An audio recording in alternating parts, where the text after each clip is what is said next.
किसान, बदलते भारत की शान।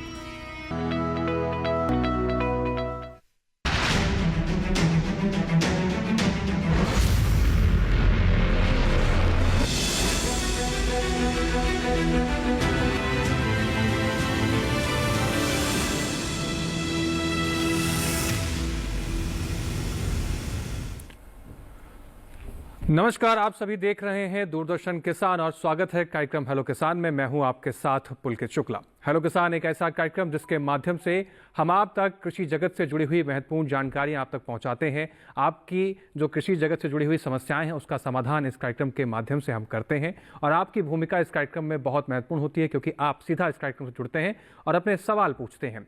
स्टूडियो में मौजूद हमारे जो एक्सपर्ट होते हैं विषय से जुड़े हुए, वो आपकी समस्याओं का समाधान करते हैं और हर बार हेलो किसान के इस कार्यक्रम में अलग अलग अंश हम लेकर आपके सामने आते हैं, अलग अलग विषय लेकर हम आपके सामने आते हैं। तो कार्यक्रम की शुरुआत करते हैं और सबसे पहले हमेशा की रिवायत है कि हम सबसे पहले नजर डालते हैं विषय पर कि आज हेलो किसान कार्यक्रम में हम कौन से विषय आपके लिए लेकर हाजिर हैं। तो आइए सबसे पहले नजर डालते हैं आज के विषयों पर।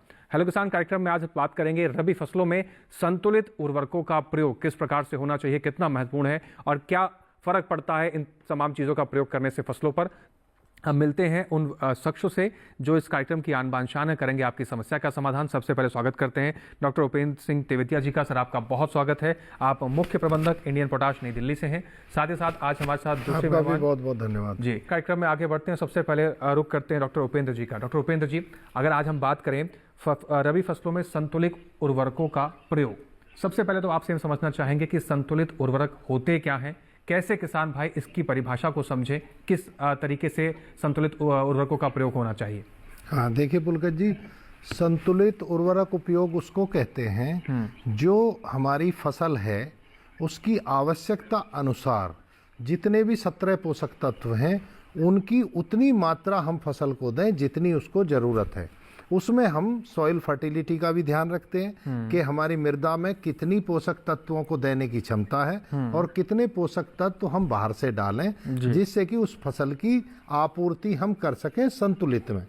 देखिए, जैसे मनुष्य को सारे पोषक तत्वों की जरूरत होती है बैलेंस यानी कि एक संतुलित विकास के लिए, इसीलिए ऐसी तरीके से पौधों को भी सारे न्यूट्रिएंट की, सारे पोषक तत्वों की जरूरत होती है। अगर हम एक तत्व उनको ज्यादा देंगे, दूसरा कम देंगे, तो जो कम देने वाला जिसकी डेफिशिएंसी होगी वो पोषक तत्व जो उसमें प्लांट में जो कार्य करता है रोल है वो बाधित होंगे और उसकी वजह से उसकी जो उपज है, जो पैदावार है वो उसकी प्रभावित होगी और कम हो जाएगी। तो इसलिए हम पहले मिट्टी टेस्ट कराते हैं, ये देखते हैं कि हमारे जो खेत है उसमें किन किन पोषक तत्वों की कमी है।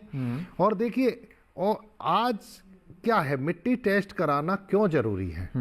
देखिए, आज पिछले लगभग 50 सालों से हमारे जो हरित क्रांति के बाद जो उच्च उत्पादकता देने वाली हमारी वैरायटी आई थी उसके बाद में हम बहुत सघन कृषि करते हैं। उससे पहले हम एक फसल लिया करते थे साल में, आज हमारे किसान 2 तो सारे लेते हैं, उसके बाद कोई 3 भी लेता है और सब्जियों की जो फसल लेते हैं वो 4 फसल भी लेते हैं। उससे क्या हुआ है कि एक तो हम उत्पादन ज्यादा ले रहे हैं अपनी जमीन से, दूसरा हम कई फसल भी ले रहे हैं एक साल में। इससे क्या है, जो पोषक तत्व जमीन से जो पोषक तत्वों का अवशोषण है या खनन कहते हैं जिसको, उसकी मात्रा बहुत बढ़ गई है। और उसके बढ़ने से जो लगातार 50 सालों से पीछे हम इसी तरीके से जो हमारी मृदा में से पोषक तत्व हम निकाल रहे हैं विभिन्न फसलों के द्वारा, उसका परिणाम ये हुआ है कि आज बहुत सारे पोषक तत्व हमारे जो डेफिशिएंट हैं यानी कमी हो गई है हमारी जमीन में। अगर मैं उस कमी की बात करूं मोटा मोटा, तो देखिए, अगर ऑर्गेनिक कार्बन जो मिट्टी की जान होती है, जो सारे पोषक तत्वों को अपने अंदर बांध के रखती है और जो जब जरूरत होती है तो फसल को देती है, उस ऑर्गेनिक कार्बन की आज हमारी जमीन में पूरा अगर ऑल ओवर इंडिया की हम पिक्चर लें तो 85% नमूनों में उसकी कमी पाई गई है। नाइट्रोजन जो सबसे मुख्य पोषक तत्व है उसकी कमी 97% नमूनों में है। आप लगा लीजिए 97%, एक मतलब समझ लिए सारी जमीन में हमारी नाइट्रोजन की कमी है। अगर हम फास्फोरस की बात लें तो 83% नमूनों में फास्फोरस की कमी है। और तीसरा जो मुख्य पोषक तत्व है पोटेशियम, उसके अगर पूरे ऑल इंडिया की पिक्चर लें तो 50% जमीनों में उसकी कमी है। उसके बाद में देखिए बोरोन, जो कोई जानता नहीं था बोरोन को, उसकी कमी आज लगभग 47% नमूनों में हो गई है जी। बोरोन की। देखिए किसान तो बहुत कम डालता है, तो बोरोन की आप इमेजिन करेंगे लगभग 50% में, यानी 47% में हो गई है। उसके बाद में जिंक 40% नमूनों में जिंक की कमी है जी। उसके बाद जी, कुल मिलाकर जितने तत्व आप गिना रहे हैं, इन तत्वों का सही मात्रा में इस्तेमाल करना ही एक तरीके से संतुलित मात्रा में उर्वरकों का प्रयोग करना, कहना गलत नहीं होगा। डॉक्टर उपेंद्र जी, रबी फसलों की अगर हम बात कर रहे हैं तो मुख्यतः कई फसलों की बुआई हो चुकी है। हम कैसे समझें कि जैसे सॉइल टेस्टिंग की आपने बात करी, तो बुआई से कितने दिन पहले सॉइल टेस्टिंग करनी चाहिए, और जिन फसलों की बुआई हो चुकी है अब वो आगे की राह कैसे अपनाएं, क्या कौन सी फसल के अनुसार किस उर्वरकों का प्रयोग करना, इसका किसान भाई कैसे ध्यान रखें? देखिए सॉइल टेस्टिंग बोने से पहले की जाती है अगर फसल बोनी है आपको, और सॉइल टेस्टिंग के लिए एक स्टैंडर्ड प्रोसीजर है कि उसमें लगभग 15-20 दिन या 1 महीना से कोई खाद ना डाला गया हो। नमूना लेने में बहुत सावधानी बरतनी चाहिए। जहाँ पे खाद पड़ा हो वहाँ से नमूना नहीं लेना चाहिए। कपड़े या कुछ इस तरह की चीज़ें नहीं पड़े होने चाहिए। 6 इंच की उसमें वो लेते हैं उसकी सॉइल ऊपर की, घास वगैरह ऊपर की साफ करके उसको तिरछा काट के उसका एक लेयर उतार के 6 इंच तक उसकी सैंपल ली जाती है। और उसमें 1 एकड़ में लगभग 8 जगह से सैंपल ली जाती है। और सैंपल लेने के लिए भी ये एक जगह निश्चित होती है, ऐसा नहीं कि किनारे से आपने मैंड की किनारे से ले लिया। आप कोनों पे जाइए और कोनों से अंदर 20 फुट आइए फिर, और उसके वहां से चारों कोनों से लीजिए, और बीच में भी जगह जगह से 4 सैंपल लीजिए। तो उनको सबको मिलाना होता है, उनको कूट के सुखा के आधा किलो उसमें से सेलेक्ट करना होता है। तो उसको अपना टैग लगा के, जो भी आपके खेत का जिससे आपकी पहचान बनी रहे, उसको लेते हैं। तो उससे पहले हमको करना होता है ये। लेकिन जिन किसान भाइयों ने, जैसे देखिए गेहूं की बुआई काफी कुछ हो चुकी है, बिल्कुल अंतिम चरण में है। जो हमारे किसान भाई गन्ना काट कर बोते हैं, उनकी पेड़ी को उजाड़ कर बोते हैं, उनको ये थोड़ा सा लोभ रहता है कि अब हम गेहूं बो दें, तो वो लेट भी हो जाते हैं। तो देखिए जो गेहूं की फसल मुख्य है रबी में, तो गेहूं की फसल में देखिए जो भी नाइट्रोजन, फास्फोरस और पोटास, वैसे तो देखिए मैंने पहले भी कहा जो मिट्टी की रिपोर्ट आए उसके हिसाब से हमें फर्टिलाइजर डालने चाहिए। किसान भाई क्या कि फिर थोड़ा अपने एक्सपीरियंस के हिसाब से या रिकमेंडेशन जो होती है उसके हिसाब से गेहूं में खाद डालते हैं। देखिए अगर हम रिकमेंडेशन की बात करें इसमें, तो रिकमेंडेशन में गेहूं की फसल में 120 किलो नाइट्रोजन, 60 किलो फास्फोरस और 30 किलो पोटास की आवश्यकता जनरली होती है। लेकिन देखिए ये प्लेस टू प्लेस और सॉइल टेस्टिंग की रिपोर्ट के आधार पर डिफर करेगी। बिल्कुल। यहाँ मैं पुलकित जी आपको एक अपने किसान भाइयों को एक बहुत ही महत्वपूर्ण बात बताना चाहता हूँ कि ये जो रिकमेंडेशंस हैं लगभग 50 साल पहले की रिकमेंडेशंस हैं जी, रिवाइज अभी नहीं हो पाई हैं। तो और उससे और आज की जो सिचुएशन है हमारी मृदा की उर्वरता की, वो काफी कुछ चेंज आ चुकी है। बिल्कुल। नंबर 1 तो ये बात। दूसरी बात क्या होती है, जो हम ये कहते हैं कि संतुलित उर्वरक उपयोग करने को NPK का 4:2:1 का रेशो होना चाहिए। ये कभी नेशनल लेवल पर एक सप्लाई के लिए किया गया था, थंब रूल के में कि इस तरह का होना चाहिए जी। लेकिन ये देखिए फसल जो हमारी होती है, कोई गेहूं की फसल है, कोई हमारी तिलहनी फसल है, कुछ हमारी दालों की फसलें हैं, हमारी चारे की फसलें हैं, हमारी कैश क्रॉप्स हैं, जैसे टी हो गए, बनाना हो गए, कॉफी हो गई, हमारे शुगर केन हो गए जी। इनकी जो आवश्यकता होती है पुलकित जी वो अलग अलग होती है जी। वो ऐसा नहीं होता है NPK को 4:2:1 के रेशो में लेंगे जी। उपेंद्र जी बहुत महत्वपूर्ण बात आप बता रहे हैं, लेकिन मैं आपको माफी से रोकना चाहूंगा, यहाँ समय की मांग, छोटा सा ब्रेक लिया जाए, मैं लौटूंगा आपके पास, फिर अपनी आप बात पूरी कीजिएगा। डॉक्टर उपेंद्र जी, अगर हम बात करें जैसे जौ की बुआई भी करते हैं, मिलेट्स की बात कर रहे हैं। मैं लौटूंगा, लेकिन फिलहाल एक दर्शक जुड़ गए हैं जी। दर्शक हमारे साथ जुड़ गए हैं, उनका रुख कर लेते हैं जी। अपना सवाल पूछिए जी। स्वागत है आपका, सवाल पूछिए अपना। सवाल ये है सर, ये जो सरसों में बदवार कम हो रहा है, जैसे पत्तों में जैसे कीड़ा लगा है, पता ऐसे ऊपर से बदवार कम हो रहा है, पत्तों छेद हो रहे हैं पत्तों में जी। डॉक्टर उपेंद्र जी हमारे दर्शक हैं, राजेंद्र जी। इनका सवाल है कि इनकी सरसों की बुआई तो राजस्थान में काफी हिस्सों में हो चुकी है जी। अब ऐसे समय में जो समस्या हमारे किसान भाइयों को, न केवल इनको, ऐसे कई किसानों को जो समस्या आ रही है, क्या समाधान इनके लिए है? देखिए किसान भाई, आपको ये थोड़ा सा खेत में जाके ये पहचानो कि क्या है। छेद तो बहुत कई तरह से होते हैं, कीट करते हैं, लेकिन एक क्या आपके उस पे कौन सा कीट है? देखो एक सरसों जो है बड़ी मुलायम फसल होती है, बड़ी डेलिकेट होती है। उस पे कोई ऐसी दवा का हम बता दें उसका विपरीत प्रभाव हो जाए, वैसे तो कम से कम दवा का प्रयोग सरसों पे किया जाता है। और लेकिन आप सही पहचान आप खेत में अगर बताएं हम, तो हम आपकी मदद कर पाएंगे आपको कि भाई कौन सा कीट है, क्या किस तरह से। एक तो वो होता है जो चैपा कहते हैं, जिसको छोटी छोटी सी वो होती हैं। आप बता पाएंगे क्या कुछ? राजेंद्र जी सुन पा रहे हैं आप हमें? चलिए, लगता है संपर्क टूट गया डॉक्टर उपेंद्र जी। अगर इनके सवाल के आधार पर ही कोई आकलन कर सकते हैं आप तो। हाँ, तो देखिए इनका इंसेक्ट है, कोई भी सिस्टेमेटिक इंसेक्टिसाइड हम उनको उसमें अप्लाई कर सकते हैं।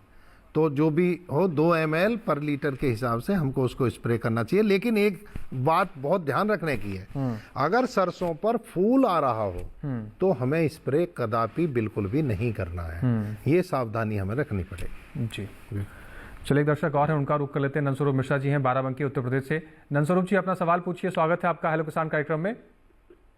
नमस्कार सर, मैं नंदस्वरूप मिश्रा हूँ बाराबंकी से जी। सवाल पूछिए। मैं जानना ये चाहता हूँ, मोटे अनाज के ऊपर पहले पूछने चाहता हूँ कि हर मौसम में खेती बाड़ी का वजूद है और मोटा अनाज खाके हम लोग मजबूत होते हैं। तो ऐसी दशा में जैसे हमारा ज्वार है, रागी है, कुटकी है, कंगनी है, सांवा है, बाजरा है, रामदाना है, कोटो है, कुटकी, चीना, तो इसको किस किस चीज में हम प्रसंस्करण कर सकते हैं लंबे समय के लिए? और दूसरी जो हमारा जो संतुलित जो पोषक तत्व हमारे, जैसे गेहूं में हम लोग जो है नाइट्रोजन 170, फास्फोरस 75 और पोटाश 175 डालते हैं, तो इसके अलावा और तो हमें कुछ डालने की नहीं जरूरत है जी। नंदस्वरूप जी आपके सवाल देखिए नंदस्वरूप जी, पहला क्वेश्चन आपने पूछा मोटे अनाजों वाला। देखिए आप बिल्कुल सही सोच रहे हैं, जो मोटे अनाजों पे सरकार बहुत बल दे रही है आज, और हमारे लिए पूरी मनुष्य जाति के लिए जो मोटे अनाज हैं वो बहुत लाभदायक हैं। जो आप कह रहे थे कि वो मजबूत बनाते हैं, तो आजकल व्हीट लेस आटे की बात होती है, तो जिसमें गेहूं ना हो आटे में, उस तरह का ज्वार का आटा, बाजरे का आटा, जो हमारे और सांवा, कोदो, ये सारे हैं, इनका हमको उपयोग करना चाहिए। देखिए अब आपको इनमें से चुनाव करना होगा कि आपके एरिया में, देखिए ज्वार में आपके एरिया में कोई प्रॉब्लम नहीं है, आप ज्वार उगा सकते हैं, मक्का उगा सकते हैं, आप ये सांवा है इसको भी उगा सकते हैं। आप देखिए वैरायटी आप सेलेक्ट कीजिए अच्छी वाली, आप लोकल किसी वैरायटी जो विशेषज्ञों से बात करके आप अच्छी वैरायटी बोइए और उसको उगाइए। दूसरा क्वेश्चन है आपका, दूसरा क्वेश्चन जो था आपका, इनका क्या क्वेश्चन था दूसरा?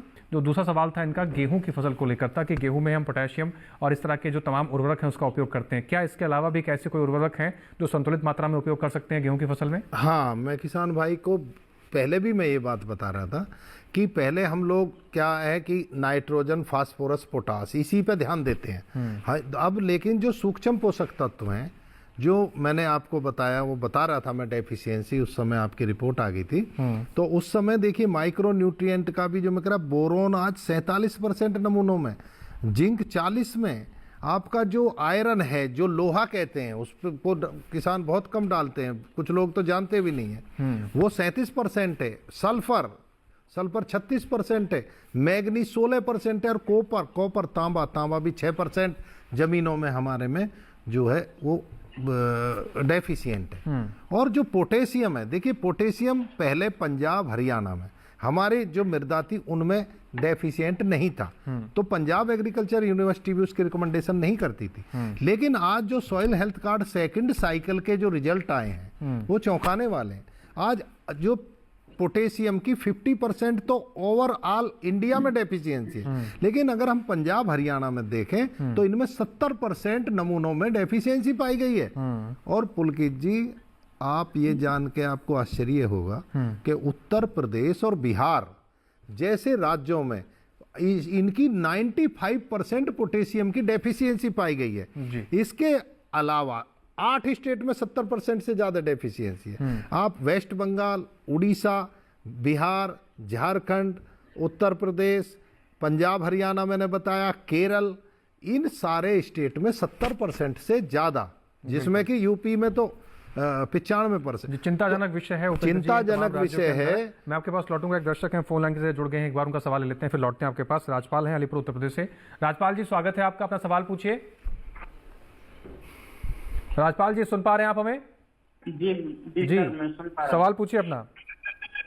सर जी, मेरी 1 माह 5 दिन की फसल हो गई गेहूं की जी।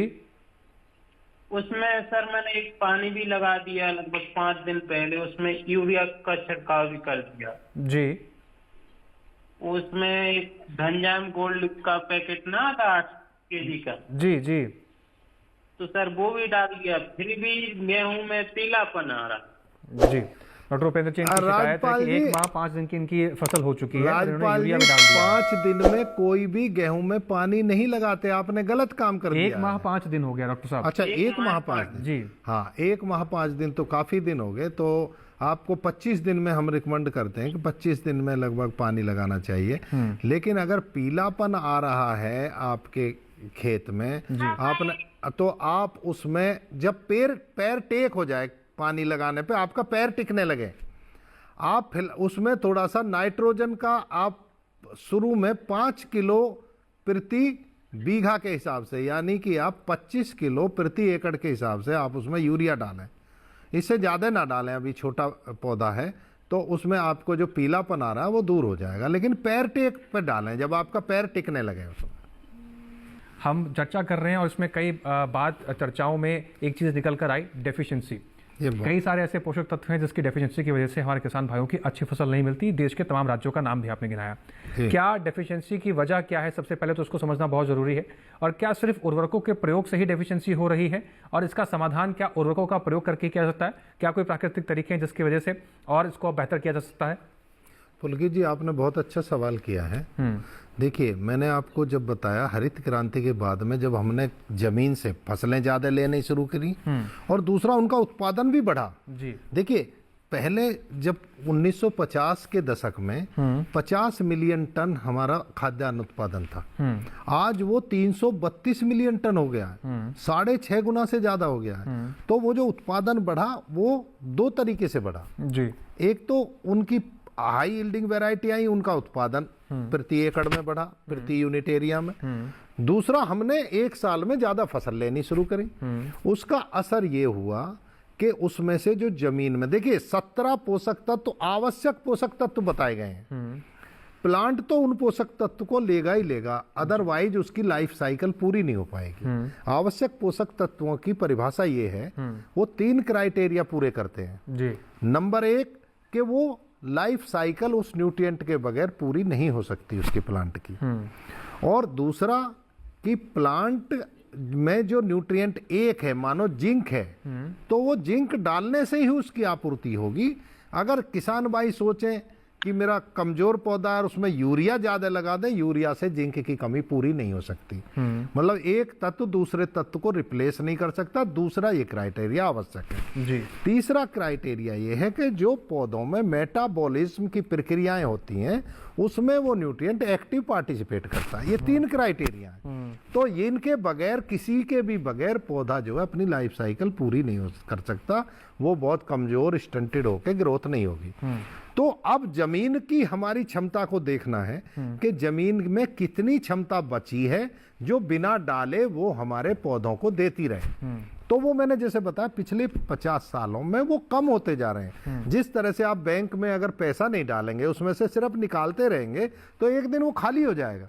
तो ये जो डेफिशिएंसी है ये इस बात को बता रही है कि भाई जो और पोषक तत्व हैं उनको भी आप बराबर डालते रहिए, जितनी आपकी फसल की जरूरत को देखते हुए, आपके मृदा में डेफिशिएंसी को देखते हुए सही उर्वरक के स्रोत का आप चयन करें और इनको डालें। जी। अब आपने ये कहा कि ये कैसे ठीक होगी।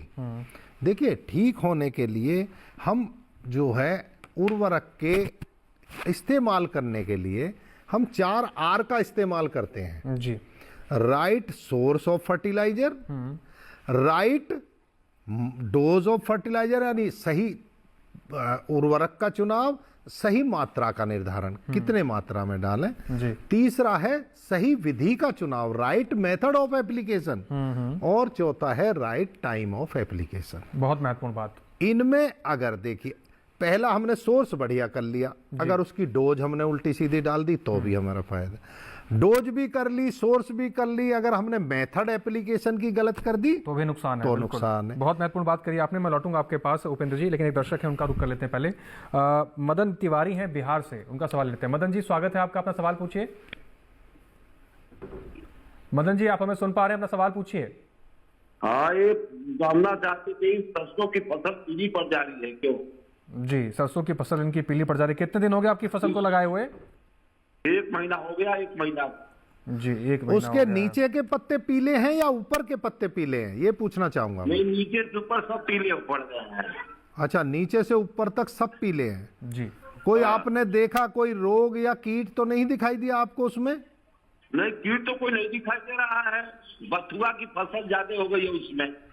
अच्छा, तो देखिए आप उसमें जो है जो दोनों नीचे की जो पत्तियां होती हैं जी, वो तो नाइट्रोजन की कमी से होती हैं पीली, और ऊपर की पत्ती सल्फर की कमी से होती हैं। तो अगर आपकी ऊपर से नीचे तक सारी पीली हो रही हैं तो दोनों तत्वों की कमी है आपके उसमें फसल में। अगर रोग या कीट नहीं है तो आप सल्फर और नाइट्रोजन की मात्रा का आप मिला के उसमें स्प्रे कीजिए। 2% का नाइट्रोजन का घोल बनाइए और थोड़ा सल्फर डालिए उसमें और उसका स्प्रे करिए तो आपको फायदा होगा। जी, तो आपकी समस्या का समाधान कर दिया गया है मदन लाल तिवारी जी, और आप इस तरीके की समाधान को अपनाकर अपनी फसल को सुरक्षित कर सकते हैं। व्हाट्सएप के जरिए हमारे और कुछ दर्शकों के सवाल हमें प्राप्त हुए हैं, उनके सवालों को भी शामिल कर लेते हैं। मध्य प्रदेश के छिंदवाड़ा से दर्शक हैं हमारे विनय भोजने। उनका सवाल है कि मैंने गेहूँ की फसल लगा रखी है और गेहूं की फसल में फुटाव नहीं हो रहा है, इसमें मैं क्या समाधान करूं? क्या किसी खाद के उपयोग से मेरी गेहूं की फसल में फुटाव होगा दाने का? देखिए, गेहूं की फसल में फुटाव होना बहुत जरूरी है।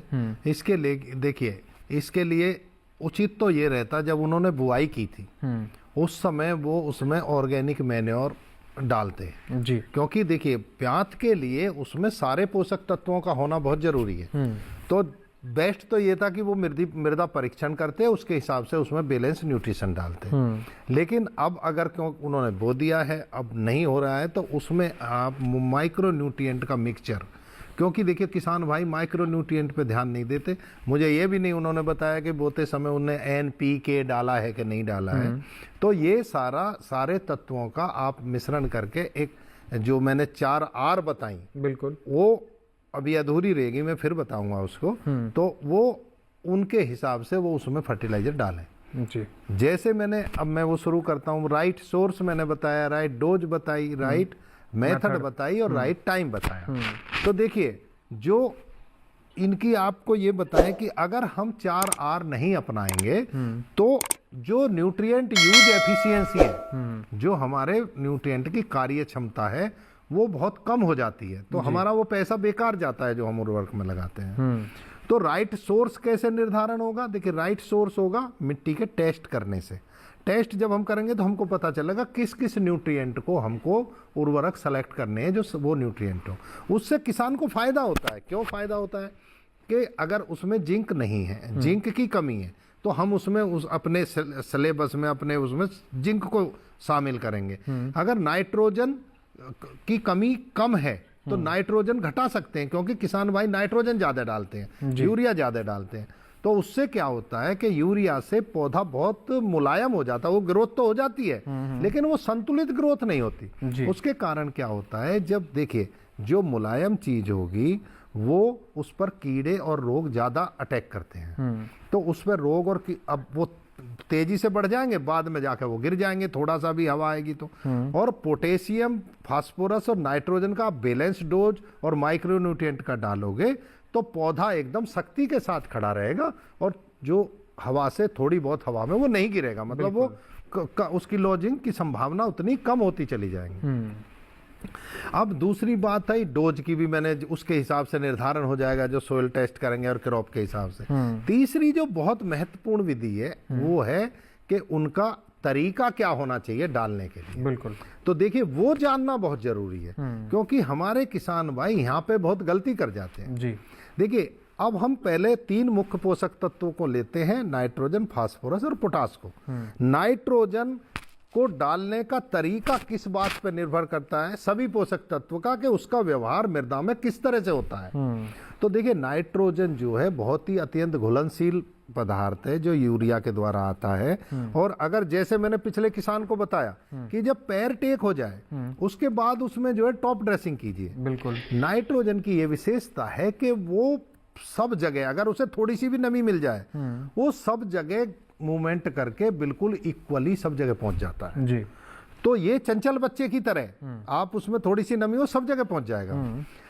तो उसको तो इस तरह से। अब आओ फास्फोरस पे, जो कि बहुत महत्वपूर्ण है, क्योंकि पुलकित जी आजकल फर्टिलाइजर महंगे भी बहुत हो गए हैं। अगर हम उनको 4R के द्वारा अप्लाई नहीं करेंगे तो हमारा कार्य क्षमता उनकी बढ़ेगी, जितने पौधों को हम देना चाह रहे हैं उतने नहीं मिलेंगे, हमारा पैसा बेकार जाएगा, फसल का नुकसान भी होगा। बिल्कुल, ये बहुत महत्वपूर्ण है जो 4R आपने बताया, और हम किसानों से अपील भी करेंगे कि इन 4R को आप अपने जहन में डालिए, और किसी भी फसल में उर्वरकों का चुनाव करते हुए, उर्वरकों का प्रयोग करते हुए इन 4R के सिद्धांत को अपनाकर आप अपनी फसलों में उर्वरकों का प्रयोग करेंगे तो आपको अच्छा खासा आउटपुट भी मिलेगा, फसल की गुणवत्ता में सुधार होगा, उत्पादन में भी आपके बढ़ोतरी देखने को मिलेगी। चर्चा को आगे बढ़ाएंगे, कुछ और महत्वपूर्ण जानकारी जानेंगे। एक दर्शक है हमारे साथ फोन लाइन के जरिए, उनका सवाल ले लेते हैं। जितेंद्र सिंह है विदिशा मध्य प्रदेश से। जितेंद्र जी आपका स्वागत है, सवाल पूछिए अपना। जितेंद्र जी आप सुन पा रहे हैं? दिन के आसपास जी। तो मैं सर से जानना चाहूँ, यूरिया के साथ माइकोर आ रहा है, एक वो डाल सकते हैं क्या सर? एक माइकोर आता है। कौन सी फसल है आपकी? सर गेहूं की फसल है, 20 दिन की है मेरी फसल, तो उसमें पानी लगाना है सर अभी जी। 20 दिन की फसल तो हो पानी चुकी है। के पहले डालना है सर यूरिया के, उसके बाद डालना है सर, ये भी पूछना है सर। जी आपका सवाल ले लेते हैं उपेंद्र जी। देखिए जितेंद्र जी, ये माइकोराइजा होता है जो आप कह रहे हैं, बहुत बढ़िया चीज है ये माइकोराइजा। वैसे तो इसकी रिकमेंडेशन ये है कि आप इसको जब जुताई करें, जब खेत की तैयारी करें तो गोबर के खाद में मिला के और इसको पूरे खेत में मिला दें। लेकिन क्योंकि आप वो बो चुके हो तो आप इस तरह से कीजिए, इसको गली सड़ी भुरभुरी खाद में मिला के और आप इसकी टॉप ड्रेसिंग कर दीजिए गेहूं के खेत में, और उसके बाद पानी लगाना, लेकिन पानी तुरंत लगा देना। और उसके बाद में रही यूरिया की बात, यूरिया जब आपके पैर टिकने लगे खेत में और नमी बराबर बनी हुई हो, उसके बाद यूरिया का आप इस्तेमाल करें। और यही मैं चीज बता रहा हूं, आप सुनते रहिए प्रोग्राम को, कि नाइट्रोजन, फास्फोरस, पोटास को किस विधि से इस्तेमाल करना चाहिए। डॉक्टर साहब, उपेंद्र जी, अगर हम आपने जैसे शुरुआत में जिक्र किया कि फसल की बुआई से पहले हम सॉइल टेस्टिंग के लिए सैंपल लेते हैं, 8 कोने से आप लीजिए, ये विधि होनी चाहिए जी। ये तो शुरुआती विधि हो गई जी। क्या फसल लगाने के बाद फसल का जब किसी बीज में अवस्था हो, किसी फसल को महीना भर, 2 महीना, 3 महीना लग रहा है तैयार होने में, उस बीज की अवस्था में भी क्या ऐसी कोई विधि है कि मिट्टी का सैंपल लेके टेस्ट कराया जा सकता है, या बिना टेस्ट के भी फसल खाली रंग रूप देखकर कि पत्ती सूख गई जैसे समस्या आ रही थी के दर्शकों की, उनके आधार पर उर्वरकों का प्रयोग कर देना चाहिए? हाँ पुलकित जी, आपने बहुत ही महत्वपूर्ण सवाल ये पूछा है, और इसमें मैं ये कहना चाहूंगा कि जैसे गेहूं हो गए, चना हो गए, सरसों हो गई, आपका धान के समय में धान हो गया, इनमें खड़ी फसल में सैंपल लेने की मृदा की रिकमेंडेशन नहीं है, पहली बात। दूसरी बात, जो फसलें बहुवर्षीय हैं जैसे शुगर केन हो गया, बनाना हुआ और टी और कॉफी हो गई, उनकी सॉइल को इस्तेमाल बीच में किया जा सकता है। उसका कारण ये है कि गन्ने की फसल या बनाना की क्रॉप जो होती हैं वो थोड़ा सा दूर दूर होती हैं काफ़ी, तो उसकी बीच की जो जगह होती है ये ध्यान रखें कि लगभग 15-20 दिन से वहाँ कोई खाद का इस्तेमाल ना हुआ, बीच बीच में से जहाँ पे फसल ना हो, उसकी जड़ें ना हो, वहाँ से भी मृदा का सैंपल लिया जा सकता है। जी, तो ये कुछ तरीके हैं जिसके ज़रिए आप इस तरह से सैंपल लेकर अपनी फसलों की सुरक्षा के लिए आप उर्वरकों का संतुलित माध्यम में प्रयोग कर सकते हैं। आपकी फसल आपको अच्छी मिलेगी, आपकी फसल की गुणवत्ता में सुधार होगी, ताकि आप जब इस कदम को बढ़ाएंगे, इस कदम की ओर आगे बढ़ेंगे, तो आपको जो फसल की अच्छी गुणवत्ता मिलेगी, अच्छा सुधार होगा, तो बाजार में आपको अच्छा मूल्य भी मिलेगा। इसी दृष्टिकोण से किसान भाई अपनी फसलों की खेती में आगे बढ़ें और संतुलित मात्रा में ही उर्वरकों का प्रयोग करें। कुल मिलाकर हम अपने इस कार्यक्रम के माध्यम से, डॉक्टर साहब के माध्यम से यही कहना चाहते हैं। डॉक्टर उपेंद्र जी, आप कीमती समय निकालकर स्टूडियो में पहुंचे और आपने उर्वरकों के संतुलित प्रयोग का जो सही आईना हमारे किसान भाइयों को दिखाया, जो आपने जानकारियां दी, उसके लिए आपका बहुत शुक्रिया। हमारे साथ जुड़ने के लिए, स्टूडियो में आने के लिए आपका बहुत शुक्रिया। आपका भी बहुत बहुत धन्यवाद जी।